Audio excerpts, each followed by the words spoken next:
कोकणात गेले 2-4 दिवस जोरदार पाऊस लागता आणि ह्या पावसात खेकडे पकडू जाण्याची मजाच वेगळी.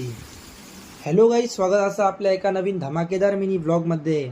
आजच्या ब्लॉगमध्ये मी तुमका दाखवतोय आम्ही कसे खेकडे म्हणजेच कुर्ले पकडले ते. तर आज दिवसभर जोरदार पाऊस पडा होतो आणि पाऊस थांबाचा नावच घे नाही होतो. तर मंडळी, जसो थोड्या वेळासाठी पाऊस थांबलो तसे आम्ही निघालो कुर्ले पकडू. कुर्ले पकडू जाताना आम्ही नेलेलो बॅटरी आणि भाले. आता तुम्ही म्हणशात भाले कशासाठी, तर बियातली कुर्ली काढूक भालो खूप महत्त्वाचं ठरता आणि एकदा भालो मारलो का कुर्ली बियात अडकान रवतली. मग बियात हात घालून तिका बाहेर काढायचा. जसे आम्ही कुर्ले पकडत गेलो तसे आमका जोरदार कुर्ले मिळत गेले, त्यामुळे आमचा उत्साह तर वाढतच होतो. आम्ही असे कुर्ले पकडतो, तुम्ही कसे कुर्ले पकडताय कमेंटमध्ये नक्की सांगा. खूप वेळ कुर्ले पकडल्यानंतर आमचे दोन्ही पिशे भरान गेले.